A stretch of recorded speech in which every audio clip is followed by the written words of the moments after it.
manchea de contos.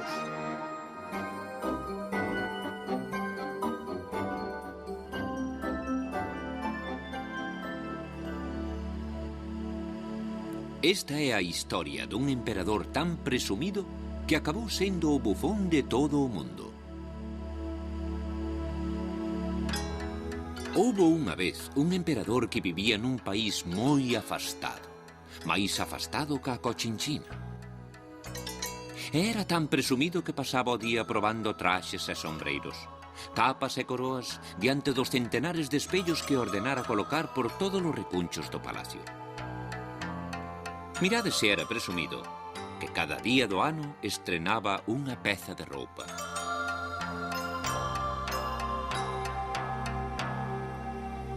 Atraídos por esta fama de presumido que tiña o emperador, un día presentáronse no palacio dous impostores facéndose pasar por uns modistas famosos no mundo da moda. Pero o máis importante de todo é que lle dixeron que tiñan no seu poder a tea máis bonita do mundo. Unha tea tan prodixiosa que se facía invisible aos ollos daquelas persoas que eran parvas ou malas.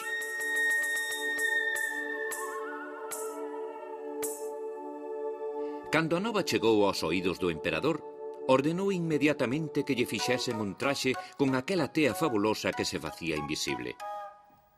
Os dous farsantes aceptaron a tarefa, pero a cambio pedíronlle un baúl cheo de moedas de ouro e pedras preciosas.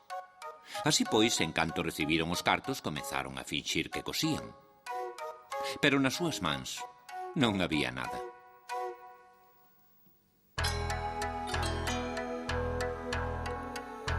O traxe novo do emperador.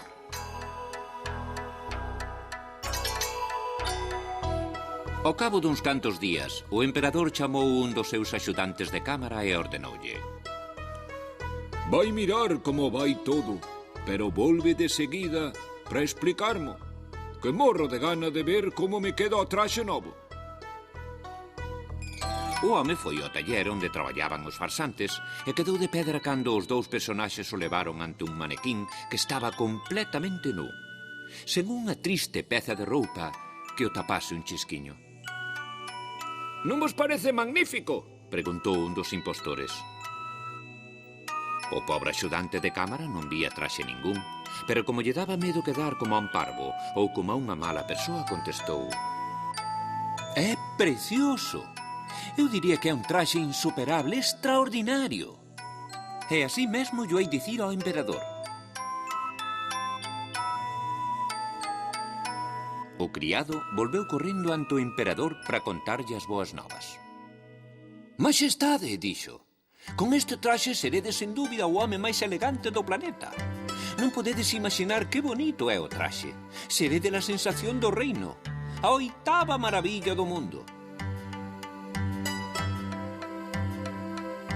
Con tal avalancha de loas, o emperador non puido resistir a tentación de comprobalo en persoa.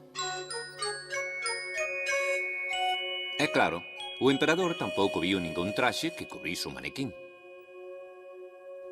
Pero tamén reaccionou igual, e para que non o considerasen un parviño ou mala persoa, exclamou: Todo o que me dixeran é certo.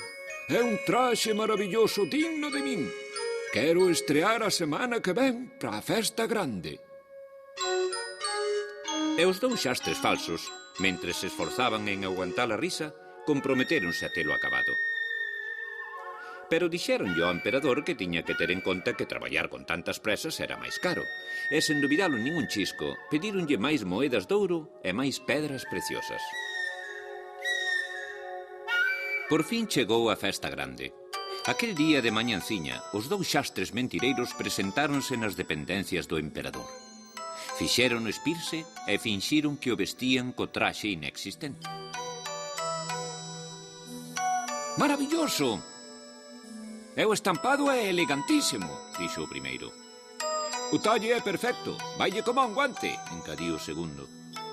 O emperador mirábase e remirábase en todos os espellos que o rodeaban, pero non había xeito de ver traxe ningún. Non dixo nada, non se atreveu a abrir a boca, non fose ser que algún pensase que o emperador era parvo ou malvado. Ao cabo dun cacho, chegou o momento da cerimonia. O emperador tiña que saudar os homes e mulleres máis importantes do país.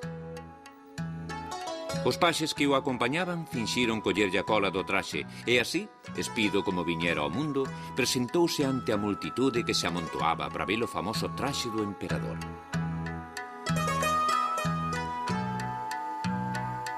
Magnífico, impresionante, formidable, precioso, berraba a xente cando o vía pasar.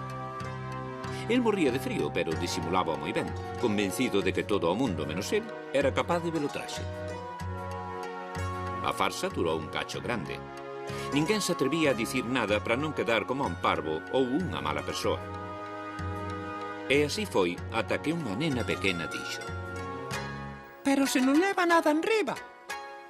E outro neno igual de pequeno dixo: Pero se vai espido. E foi daquela cando todo o mundo se atreveu a recoñecer a verdade. E o emperador, encarnado como un tomate, deuse de conta de que se presentara ante os seus súbditos espido como un bebé e que fora vítima dun engano. Como fixera tanto o ridículo, suspendeu todos os actos das festas. Cando chegou ao palacio, o emperador, cun constipado enorme, xurou que non se volvería a deixar enganar e que, dalí en diante, non se fiaría da xente que o rodeaba, daqueles que só lle dicían o que el quería escoitar. Os dous impostores que o enredaron desapareceron coas moedas de ouro e as pedras preciosas, e ninguén soubo máis deles. E o emperador deixou de ser tan presumido e soubo agradecerlles a aquela nena e a aquel neno a sinceridade que lle demostraron.